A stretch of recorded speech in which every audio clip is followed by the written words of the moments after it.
नमस्कार, स्वागत है आप सभी का BIV स्टूडियो इंफोटेनमेंट कार्यक्रम में। मैं हूं आप सभी का दोस्त आनंद, जहां हर ध्वनि में छुपा है संस्कृति का स्वर और हर लफ्ज में बसी है भारत की चेतना। यहां हर प्रस्तुति यहां होती है कुछ नई, कुछ खास, एकदम दमदार। यहां कहानियां सिर्फ सुनाई नहीं जाती, महसूस की जाती है। यहां कविता सिर्फ कागज पर नहीं गूंजती, बल्कि दिलों में धड़कती है। यहां हर विचार, हर रचना, हर अभिव्यक्ति बनती है एक नया प्रकाश। बाल मन की कल्पनाएं हो या जीवन की सच्चाइयां, प्रेम की कोमलता हो या सत्य की कठोरता, इतिहास से वर्तमान तक का पूरा सफर कलम के सौदागरों के साथ। और जानेंगे देश दुनिया के उन खास लेखकों की रचना को जिन्होंने बदल दी मनोरंजन की दुनिया की तस्वीर। तो चलिए खोलते हैं मनोरंजन का पिटारा और सुनते हैं कुछ खास। तो आइए साहित्य और मनोरंजन की इस अद्भुत यात्रा में हमारे साथ चलिए, सिर्फ और सिर्फ BIV studio infotainment YouTube channel पर। तो आज हम लाए हैं आपके लिए लेखक मुंशी प्रेमचंद द्वारा लिखित कहानी शांति। तो सबसे पहले सुनेंगे कहानी का सारांश और फिर होगा कहानी का विस्तार। तो आइए सुनते हैं लेखक मुंशी प्रेमचंद द्वारा लिखित कहानी शांति का सारांश। कहानी शांति, लेखक मुंशी प्रेमचंद। प्रस्तुत है कहानी का सारांश। यह कहानी एक स्त्री के आंतरिक परिवर्तन और मानसिक संघर्ष की गहराई से पड़ताल करती है। मुख्य पात्र एक भोली भाली, पारंपरिक विचारों वाली स्त्री है जो विवाह के बाद अपने ससुराल में आती है। वह शिक्षित तो है, परंतु बहुत संकोची, सीधी सादी और पुराने संस्कारों से जुड़ी हुई। उसके पति एक पढ़े लिखे, प्रगतिशील विचारों वाले वकील हैं जो चाहते हैं कि उनकी पत्नी आधुनिक, स्वतंत्र और फैशनेबल बने। वह उसे पढ़ने, पहनावे और विचारों में बदलाव के लिए प्रेरित करते हैं। धीरे धीरे स्त्री बदलती है। अब वह अंग्रेजी उपन्यास पढ़ती है, टेनिस खेलती है, क्लब जाती है, श्रृंगार और फैशन में रुचि लेती है। पर इस बदलाव के साथ ही उसमें आत्मगौरव और पति के प्रति प्रेम में कमी आने लगती है। वह अब अपने लिए जीने लगती है, न कि पति के लिए। कहानी का मोड़ तब आता है जब पति बीमार हो जाते हैं और वह उनकी देखभाल में रुचि नहीं लेती। पति अपने मन की पीड़ा बताते हैं। उन्हें अपनी पुरानी पत्नी की सरलता, श्रद्धा और आत्मीयता की कमी खलती है। वह फिर से उसी पुराने, पवित्र और स्नेह से भरे जीवन की इच्छा व्यक्त करते हैं। आखिर में पत्नी को अपनी गलती का एहसास होता है। उसे अपने हृदय में छिपी स्वार्थपरता और बनावटी जीवन की सच्चाई समझ आती है और वह फिर से आत्मसमर्पण भाव से अपने पति और पारिवारिक जीवन को स्वीकार कर लेती है। तो अभी आपने सुनी लेखक मुंशी प्रेमचंद द्वारा लिखित कहानी शांति का सारांश। और अब कहानी विस्तार से। तो आइए सुनते हैं कहानी शांति। जब मैं ससुराल आई तो बिल्कुल फूह थी। न पहनने ओने का सलीका, न बातचीत करने का ढंग। सिर उठाकर किसी से बातचीत न कर सकती थी। आंखें अपने आप झपक जाती थीं। किसी के सामने जाते शर्म आती।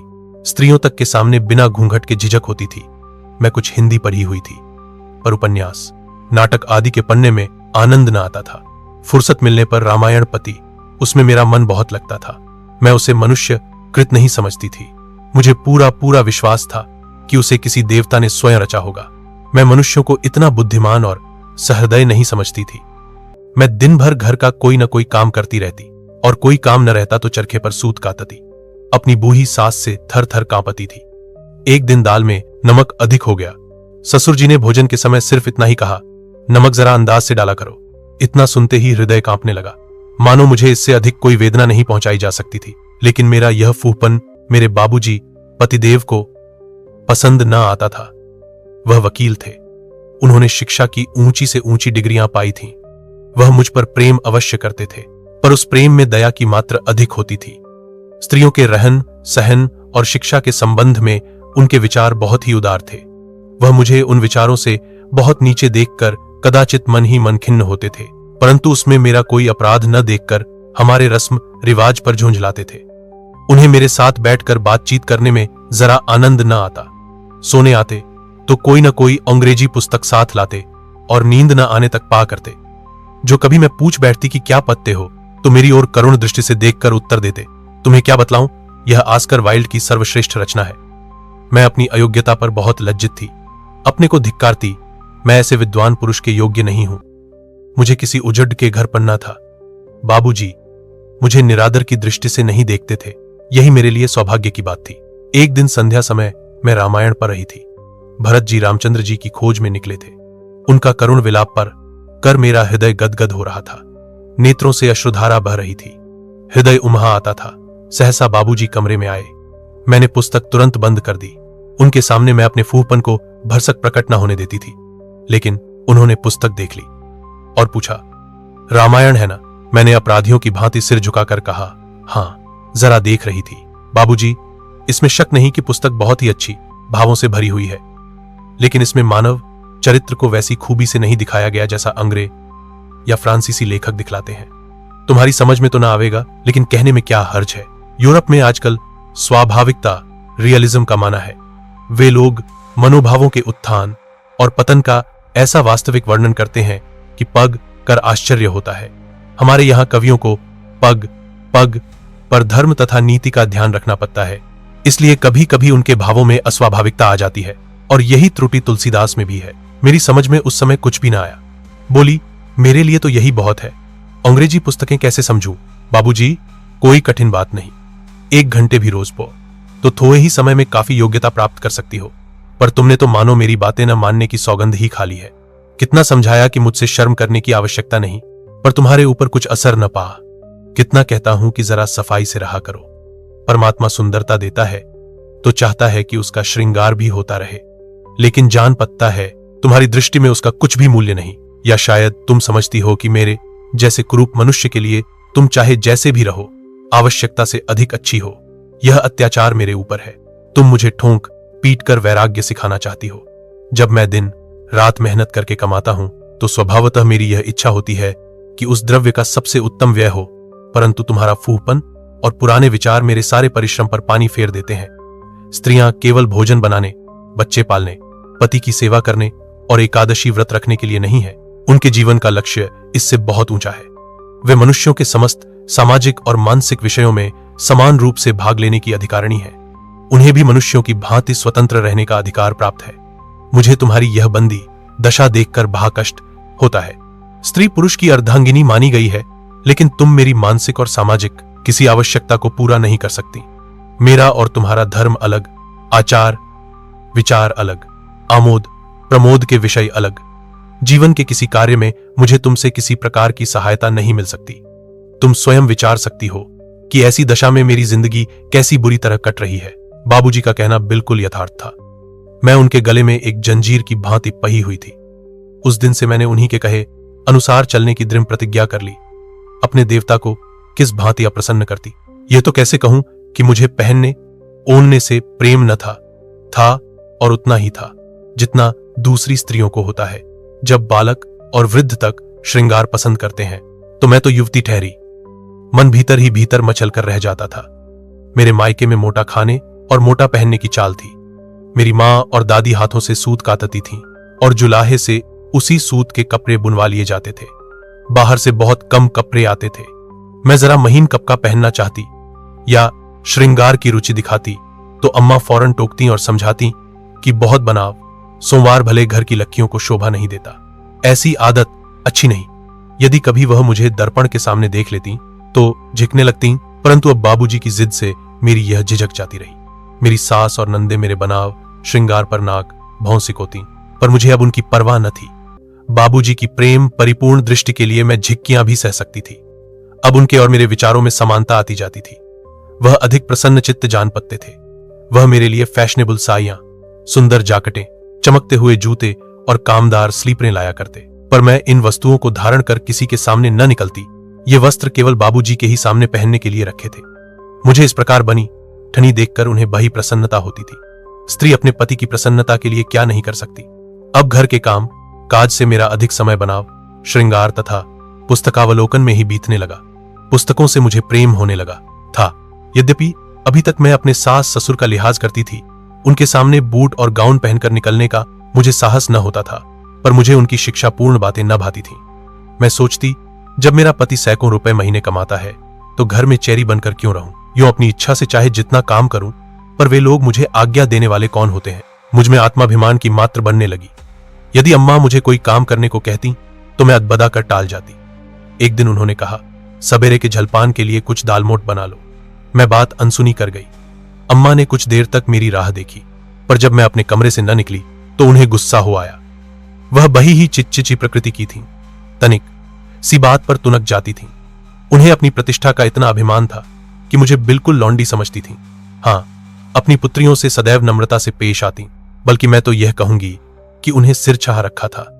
वह क्रोध में भरी हुई मेरे कमरे के द्वार पर आकर बोली, तुमसे मैंने दालमोट बनाने को कहा था, बनाया? मैं कुछ रुष्ट होकर बोली, अभी फुर्सत नहीं मिली। अम्मा, तो तुम्हारी जान में दिन भर प्रे रहना ही भा काम है। यह आजकल तुम्हें हो क्या गया है? किस घमंड में हो? क्या यह सोचती हो कि मेरा पति कमाता है तो मैं काम क्यों करूं? इस घमंड में न भूलना, तुम्हारा पति लाख कमाए लेकिन घर में राज मेरा ही रहेगा। आज वह 4 पैसे कमाने लगा है तो तुम्हें मालकिन बनने की हवस हो रही है, लेकिन उसे पालने पोसने तुम नहीं आई थी। मैंने ही उसे पाल लिखा कर इस योग्य बनाया है। वाह, कल की छोकरी और अभी से यह गुमान। मैं रोने लगी। मुंह से एक बात न निकली। बाबूजी उस समय ऊपर कमरे में बैठे कुछ पा रहे थे। ये बातें उन्होंने सुनी। उन्हें बड़ा कष्ट हुआ। रात को जब वह घर आए तो बोले, देखा तुमने आज अम्मा का क्रोध? यही अत्याचार है जिससे स्त्रियों को अपनी जिंदगी पहा मालूम होने लगती है।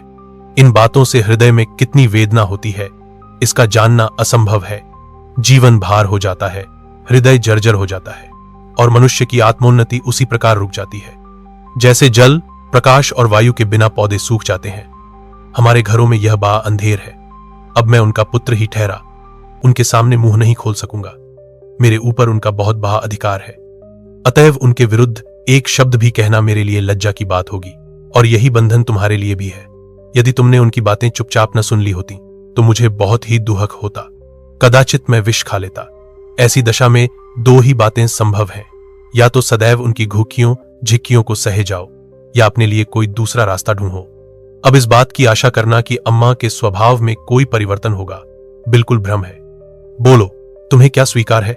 मैंने डरते डरते कहा, आपकी जो आज्ञा हो वह करें। अब कभी न पोऊं, लिखूंगी और जो कुछ वह कहेंगी वही करूंगी। यदि वह इसी में प्रसन्न है तो यही सही। मुझे पों लिखकर क्या करना है बाबूजी? पर यह मैं नहीं चाहता। अम्मा ने आज आरंभ किया है, अब रोज बत्ती ही जाएंगी। मैं तुम्हें जितनी ही सभ्य तथा विचारशील बनाने की चेष्टा करूंगा उतना ही उन्हें बुरा लगेगा और उनका गुस्सा तुम ही पर उतरेगा। उन्हें पता नहीं कि जिस आभावा में उन्होंने अपनी जिंदगी बिताई है वह अब नहीं रही। विचार स्वातंत्र्य और समय अनुकूलता उनकी दृष्टि में अधर्म से कम नहीं। मैंने यह उपाय सोचा है कि किसी दूसरे शहर में चलकर अपना अड्डा जमाऊं।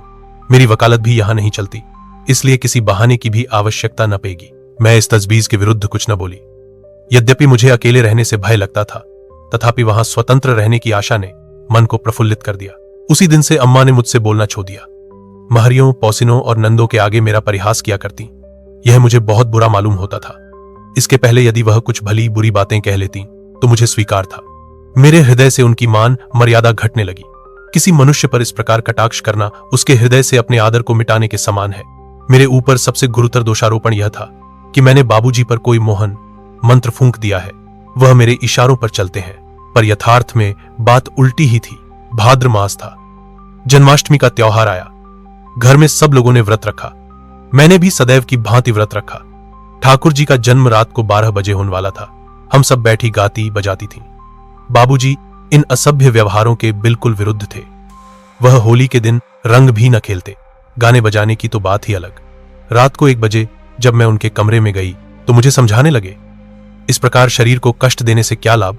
कृष्ण महापुरुष अवश्य थे और उनकी पूजा करना हमारा कर्तव्य है, पर इस गाने बजाने से क्या फायदा? इस ढोंग का नाम धर्म नहीं है। धर्म का संबंध सच्चाई और ईमान से है, दिखावे से नहीं। बाबूजी स्वयं इसी मार्ग का अनुकरण करते थे। वह भगवद गीता की अत्यंत प्रशंसा करते पर उसका पाठ कभी न करते थे। उपनिषदों की प्रशंसा में उनके मुख से मानो पुष्प वृष्टि होने लगती थी, पर मैंने उन्हें कभी कोई उपनिषद पत्ते नहीं देखा। वह हिंदू धर्म के गूढ़ तत्व ज्ञान पर लट्टू थे, पर उसे समय अनुकूल नहीं समझते थे। विशेषकर वेदांत को तो भारत की अवनति का मूल कारण समझते थे। वह कहा करते कि इसी वेदांत ने हमको चौपट कर दिया। हम दुनिया के पदार्थों को तुच्छ समझने लगे, जिसका फल अब तक भुगत रहे हैं। अब उन्नति का समय है। चुपचाप बैठे रहने से निर्वाह नहीं। संतोष ने ही भारत को गारत कर दिया। उस समय उनको उत्तर देने की शक्ति मुझमें कहां थी। हाँ, अब जान पता है कि वह यूरोपियन सभ्यता के चक्कर में पहे हुए थे। अब वह स्वयं ऐसी बातें नहीं करते। वह जोश अब ठंडा हो चला है। इसके कुछ दिन बाद हम इलाहाबाद चले आए। बाबूजी ने पहले ही 1-2 मंजिला मकान ले रखा था, सब तरह से सजाया। हमारे यहाँ 5 नौकर थे, 2 स्त्रियां, 2 पुरुष और 1 महाराज। अब मैं घर के कुल कामकाज से छुट्टी पा गई। कभी जी घबराता तो कोई उपन्यास लेकर पुनने लगती। यहाँ फूल और पीतल के बर्तन बहुत कम थे। चीनी की रकाबियां और प्याले अलमारियों में सजे रखे थे। भोजन मेज पर आता था। बाबूजी भेदचाव से भोजन करते।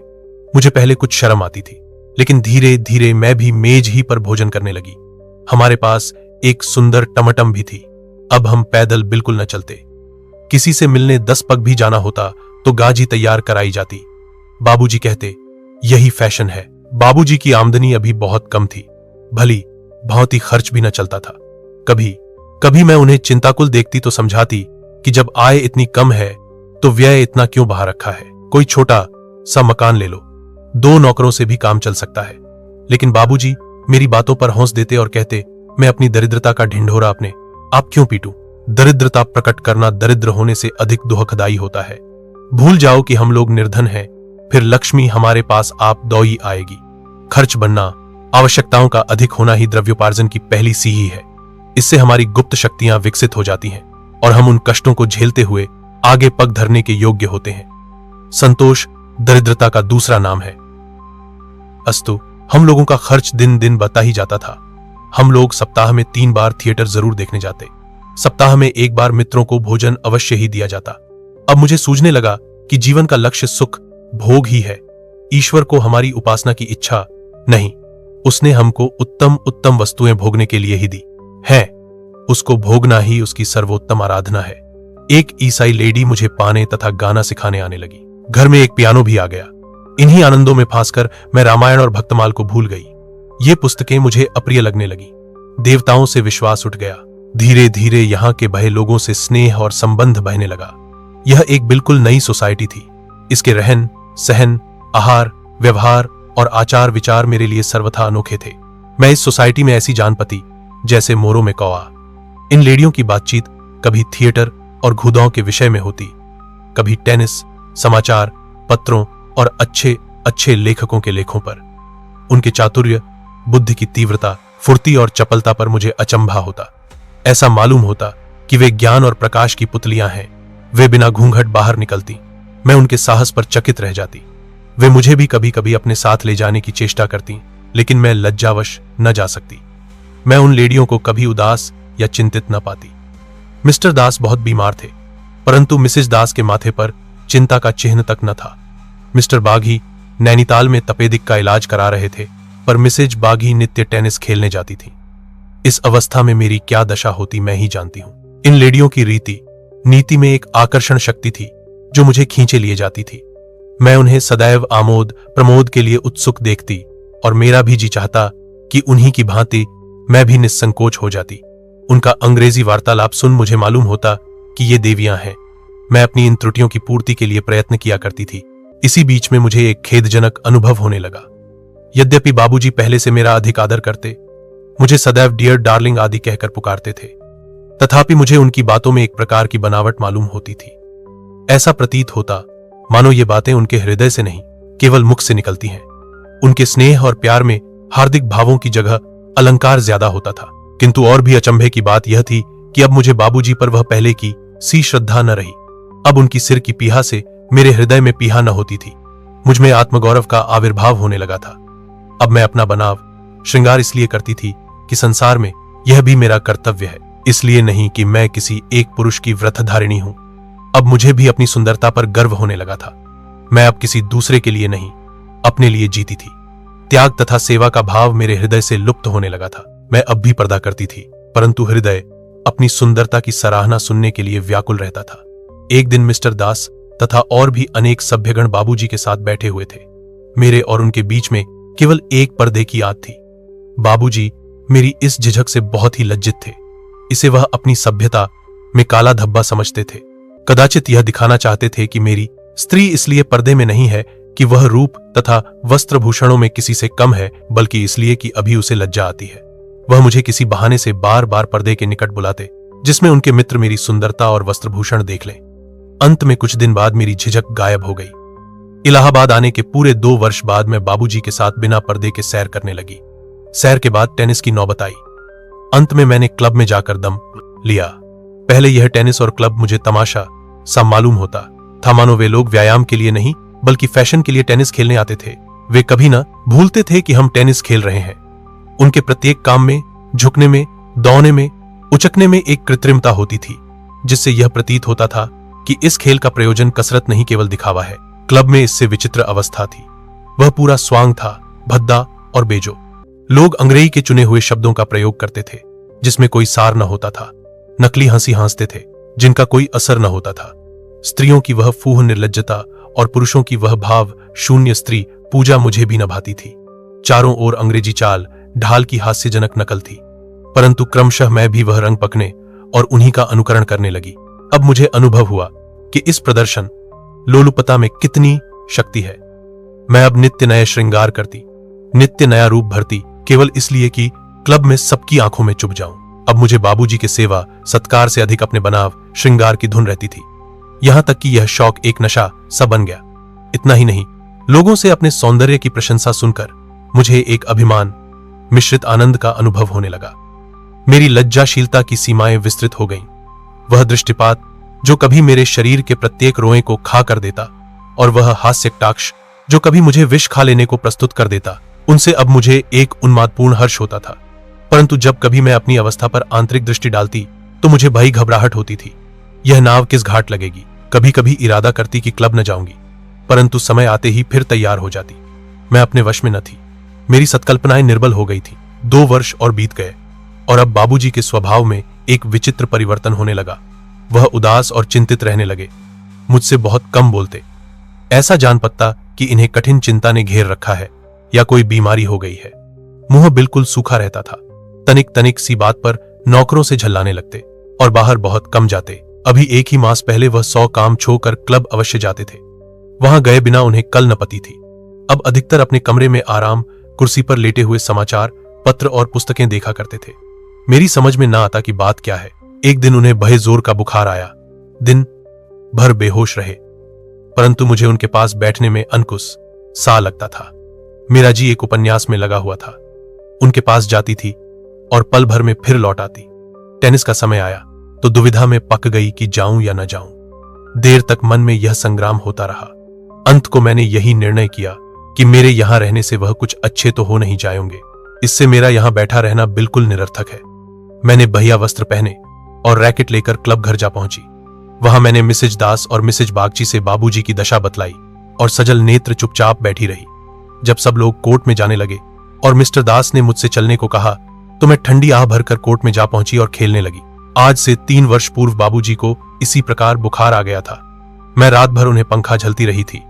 हृदय व्याकुल था और यही चाहता था कि इनके बदले मुझे बुखार आ जाए, परंतु वह उठ बैठे। पर अब हृदय तो स्नेह शून्य हो गया था, दिखावा अधिक था। अकेले रोने की मुझ में क्षमता न रह गई थी। मैं सदैव की भांति रात को 9 बजे लौटी। बाबूजी का जी कुछ अच्छा जान पा। उन्होंने मुझे केवल दबी दृष्टि से देखा और करवट बदल ली, परंतु मैं लेटी तो मेरा हृदय मुझे अपनी स्वार्थपरता और प्रमोदासक्ति पर धिक्कारता। मैं अब अंग्रेजी उपन्यासों को समझने लगी। हमारी बातचीत अधिक उत्कृष्ट और आलोचनात्मक होती थी। हमारा सभ्यता का आदर्श अब बहुत ही उच्च हो गया। हमको अब अपनी मित्र मंडली से बाहर दूसरों से मिलने जुलने में संकोच होता था। हम अपने से छोटी श्रेणी के लोगों से बोलने में अपना अपमान समझते थे, नौकरों को अपना नौकर समझते थे, और बस हमको उनके निजी मामलों से कुछ मतलब न था। हम उनसे अलग रहकर उनके ऊपर अपना जोर जमाए रखना चाहते थे। हमारी इच्छा यह थी कि वह हम लोगों को साहब समझे। हिंदुस्तानी स्त्रियों को देखकर मुझे उनसे घृणा होती थी। उनमें शिष्टता न थी। खैर, बाबूजी का जी दूसरे दिन भी न संभला। मैं क्लब न गई, परंतु जब लगातार 3 दिन तक उन्हें बुखार आता गया और मिसेज दास ने बार बार एक नर्स बुलाने का आदेश किया तो मैं सहमत हो गई। उस दिन से रोगी की सेवा शुश्रूषा से छुट्टी पाकर बड़ा हर्ष हुआ। यद्यपि 2 दिन मैं क्लब न गई थी, परंतु मेरा जी वहीं लगा रहता था, बल्कि अपने भीरुतापूर्ण त्याग पर क्रोध भी आता था। एक दिन तीसरे पहर मैं कुर्सी पर लेटी हुई अंग्रेजी पुस्तक पढ़ रही थी। अचानक मन में यह विचार उठा कि बाबूजी का बुखार असाध्य हो जाए तो, पर इस विचार से लेश मात्र भी दुहक न हुआ। मैं इस शोकमय कल्पना का मन ही मन आनंद उठाने लगी। मिसे दास, मिसे नायू, मिसे श्रीवास्तव, मिस खरे, मिसे शर्गा अवश्य ही मातमपुरसी करने आवेंगी। उन्हें देखते ही मैं सजल नेत्र हो उठूंगी और कहूंगी, बहनों, मैं लुट गई, हाय मैं लुट गई। अब मेरा जीवन अंधेरी रात के भयावह वन या श्मशान के दीपक के समान है, परंतु मेरी अवस्था पर दुहक न प्रकट करो। मुझ पर जो पाएगी उसे मैं उस महान आत्मा के मोक्ष के विचार से सह लूंगी। मैंने इस प्रकार मन में एक शोकपूर्ण व्याख्यान की रचना कर डाली। यहां तक कि अपने उस वस्त्र के विषय में भी निश्चय कर लिया जो मृतक के साथ श्मशान जाते समय पहनूंगी। इस घटना की शहर भर में चर्चा हो जाएगी। सारे कैंटोनमेंट के लोग मुझे संवेदना के पत्र भेजेंगे। तब मैं उनका उत्तर समाचार पत्रों में प्रकाशित करा दूंगी कि मैं प्रत्येक शोक पत्र का उत्तर देने में असमर्थ हूं। हृदय के टुखे टुखे हो गए हैं। उसे रोने के सिवा और किसी काम के लिए समय नहीं है। मैं इस हमदर्दी के लिए उन लोगों की कृतज्ञ हूं और उनसे विनयपूर्वक निवेदन करती हूं कि वे मृतक की आत्मा की सद्गति के निमित्त ईश्वर से प्रार्थना करें। मैं इन्हीं विचारों में डूबी हुई थी कि नर्स ने आकर कहा, आपको साहब याद करते हैं। यह मेरे क्लब जाने का समय था। मुझे उनका बुलाना अखर गया, लेकिन एक मास हो गया था। वह अत्यंत दुर्बल हो रहे थे। उन्होंने मेरी ओर विनयपूर्ण दृष्टि से देखा, उसमें आंसू भरे हुए थे। मुझे उन पर दया आई, बैठ गई और ढास देते हुए बोली, क्या करूं, कोई दूसरा डॉक्टर बुलाऊं? बाबूजी आंखें नीची करके अत्यंत करुण भाव से बोले, यह कभी नहीं अच्छा हो सकता, मुझे अम्मा के पास पहुंचा दो। मैंने कहा, क्या आप समझते हैं कि वहां आपकी चिकित्सा यहां से अच्छी होगी? बाबूजी बोले, क्या जाने क्यों मेरा जी अम्मा के दर्शनों को लालायित हो रहा है। मुझे ऐसा मालूम होता है कि मैं वहां बिना दवा दर्पण के भी अच्छा हो जाऊंगा। मैं यह आपका केवल विचार मात्र है। बाबूजी, शायद ऐसा ही हो, लेकिन मेरी विनय स्वीकार करो। मैं इस रोग से नहीं, इस जीवन से ही दुहखित हूं। मैंने अचरज से उनकी ओर देखा। बाबूजी फिर बोले, हां, इस जिंदगी से तंग आ गया हूं। मैं अब समझ रहा हूं, मैं जिस स्वच्छ लहराते हुए निर्मल जल की ओर दौहा जा रहा था वह मरुभूमि है। मैं इस प्रकार जीवन के बाहरी रूप पर लट्टू हो रहा था, परंतु अब मुझे उसकी आंतरिक अवस्थाओं का बोध हो रहा है। इन 4 वर्षों में मैंने इस उपवन में खूब भ्रमण किया और उसे आदि से अंत तक कंटक में पाया। यहां न तो हृदय को शांति है, न आत्मिक आनंद। यह एक उन्मत्त, अशांतिमय, स्वार्थपूर्ण, विलापयुक्त जीवन है। यहां न नीति है, न धर्म, न सहानुभूति, न सहृदयता। परमात्मा के लिए मुझे इस अग्नि से बचाओ। यदि और कोई उपाय न हो तो अम्मा को एक पत्र ही लिख दो। वह अवश्य यहां आएंगी। अपने अभागे पुत्र का दुहक उनसे न देखा जाएगा। उन्हें इस सोसाइटी की हवा अभी नहीं लगी, वह आएंगी। उनकी वह ममतापूर्ण दृष्टि, वह स्नेहपूर्ण शुश्रूषा मेरे लिए 100 औषधियों का काम करेगी। उनके मुख पर वह ज्योति प्रकाशमान होगी जिसके लिए मेरे नेत्र तरस रहे हैं। उनके हृदय में स्नेह है, विश्वास है। यदि उनकी गोद में मैं मर भी जाऊं तो मेरी आत्मा को शांति मिलेगी। मैं समझी कि यह बुखार की बक झक है।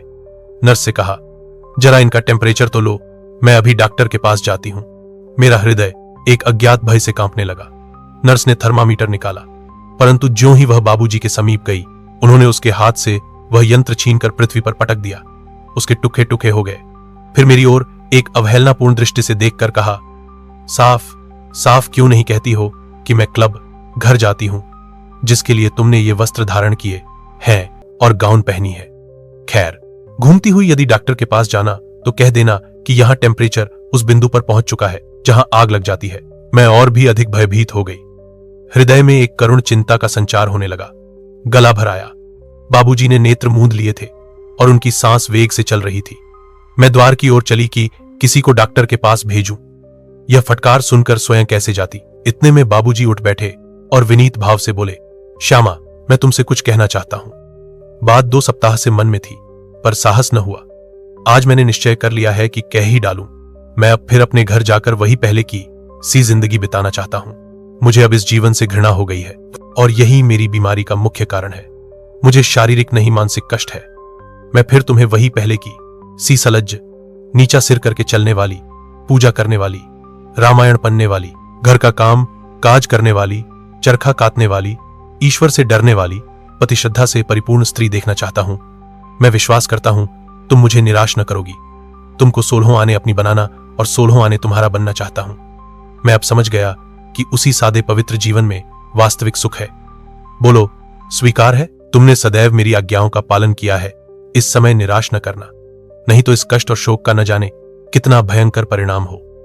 साथियों, अगर आपको यह कार्यक्रम पसंद आ रहा है तो आप हमारे चैनल को जल्दी से लाइक और सब्सक्राइब कर दीजिए। आपके लाइक और सब्सक्राइब से हमें बहुत हिम्मत मिलती है। तो BIV studio infotainment YouTube channel को लाइक और सब्सक्राइब करते रहें। हम आपको इसी तरह मनोरंजन से भरपूर रोचक साहित्य सुनाते रहेंगे। तो साथियों, आगे बढ़ते हैं और सुनते हैं कार्यक्रम का शेष भाग। मैं सहसा कोई उत्तर न दे सकी। मन में सोचने लगी, इस स्वतंत्र जीवन में कितना सुख था। ये मजे वहां कहां। क्या इतने दिन स्वतंत्र वायु में विचरण करने के पश्चात फिर उसी पिंजे में जाऊं, वही लौंडी बनकर रहूं? क्यों इन्होंने मुझे वर्षों स्वतंत्रता का पाठ पाया, वर्षों देवताओं की, रामायण की पूजा पाठ की, व्रत उपवास की बुराई की, हौसी उगाई। अब जब मैं उन बातों को भूल गई, उन्हें मिथ्या समझने लगी, तो फिर मुझे उसी अंधकूप में ढकेलना चाहते हैं। मैं तो इन्हीं की इच्छा के अनुसार चलती हूं, फिर मेरा अपराध क्या है?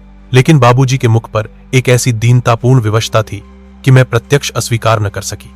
बोली, आखिर यहां क्या कष्ट है?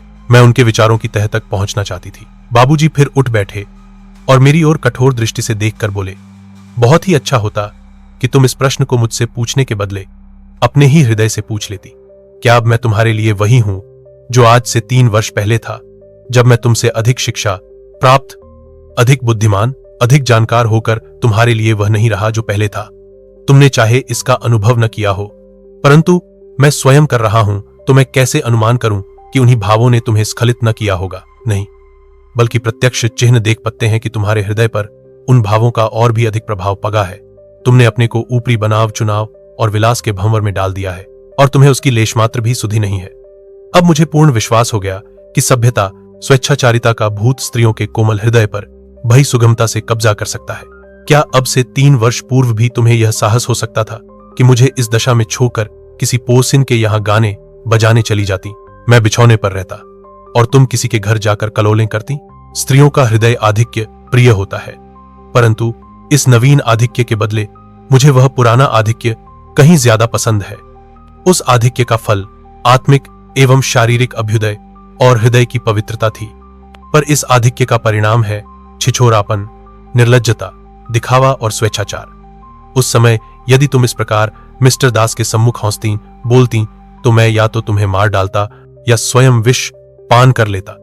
परंतु बेहयाई ऐसे जीवन का प्रधान तत्व है। मैं सब कुछ स्वयं देखता और सहता हूं, कदाचित सहे भी जाता यदि इस बीमारी ने मुझे सचेत न कर दिया होता।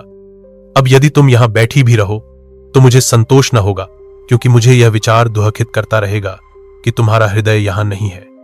मैंने अपने को उस इंद्रजाल से निकालने का निश्चय कर लिया है, जहां धन का नाम मान है, इंद्रिय लिप्सा का सभ्यता और भ्रष्टता का विचार स्वातंत्र है। बोलो, मेरा प्रस्ताव स्वीकार है? मेरे हृदय पर वज्रपात सा हो गया। बाबूजी का अभिप्राय पूर्णतया हृदयंगम हो गया। अभी हृदय में कुछ पुरानी लज्जा बाकी थी। यह यंत्रणा असह्य हो गई। लज्जित हो उठी। अंतरात्मा ने कहा, अवश्य मैं अब वह नहीं हूं जो पहले थी। उस समय मैं इनको अपना इष्टदेव मानती थी, इनकी आज्ञा शिरोधार्य थी, पर अब वह मेरी दृष्टि में एक साधारण मनुष्य है। मिस्टर दास का चित्र मेरे नेत्रों के सामने खींच गया। कल मेरे हृदय पर इस दुरात्मा की बातों का कैसा नशा छा गया था, यह सोचते ही नेत्र लज्जा से झुक गए। बाबूजी की आंतरिक अवस्था उनके मुखड़े ही से प्रकाशमान हो रही थी। स्वार्थ और विलास, लिप्सा के विचार मेरे हृदय से दूर हो गए। उनके बदले ये शब्द ज्वलंत अक्षरों में लिखे हुए नजर आए। तूने फैशन और वस्त्रभूषणों में अवश्य उन्नति की है, तुझमें अपने स्वार्थों का ज्ञान हो आया है, तुझमें जीवन के सुख भोगने की योग्यता अधिक हो गई है। तू अब अधिक गर्विणी, दृढ़ हृदय और शिक्षा संपन्न भी हो गई, लेकिन तेरे आत्मिक बल का विनाश हो गया, क्योंकि तू अपने कर्तव्य को भूल गई। मैं दोनों हाथ जोकर बाबूजी के चरणों पर गिर पई। कंठ रूंध गया, एक शब्द भी मुंह से न निकला। अश्रुधारा बह चली। अब मैं फिर अपने घर पर आ गई हूं। अम्मा जी अब मेरा अधिक सम्मान करती हैं। बाबूजी संतुष्ट दीख पत्ते हैं। वह अब स्वयं प्रतिदिन संध्या वंदन करते हैं। मिसेज दास के पत्र कभी कभी आते हैं। वह इलाहाबादी सोसाइटी के नवीन समाचारों से भरे होते हैं। मिस्टर दास और मिस भाटिया के संबंध में कलुषित बातें ऊ रही हैं। मैं इन पत्रों का उत्तर तो देती हूं, परंतु चाहती हूं कि वह अब न आते तो अच्छा होता। वह मुझे उन दिनों की याद दिलाते हैं जिन्हें मैं भूल जाना चाहती हूं। कल बाबूजी ने बहुत सी पुरानी पोथियां अग्निदेव को अर्पण की। उनमें आस्कर वाइल्ड की कई पुस्तकें थीं। वह अब अंग्रेजी पुस्तकें बहुत कम पढ़ते हैं। उन्हें कार्लाइल, रस्किन और एमरसन के सिवा और कोई पुस्तक पत्ते में नहीं देखती। मुझे तो अपनी रामायण और महाभारत में फिर वही आनंद प्राप्त होने लगा है। चरखा अब पहले से अधिक चलाती हूं, क्योंकि इस बीच चरखे ने खूब प्रचार पा लिया है। दोस्तों, कैसा लगा आपको हमारा यह मनोरंजन से भरपूर कार्यक्रम? कमेंट करके हमें जरूर बताएं। और हाँ, अगर कोई खास कविता, कहानी, जीवन परिचय, उपन्यास आदि आपको सुनना है तो हमें कमेंट करके बताएं। हम आप तक पहुंचाएंगे आपकी पसंद का मनोरंजन से भरपूर कार्यक्रम, सिर्फ और सिर्फ BIV studio infotainment YouTube channel पर। आप सबके सहयोग के लिए बहुत बहुत आभार। नमस्कार।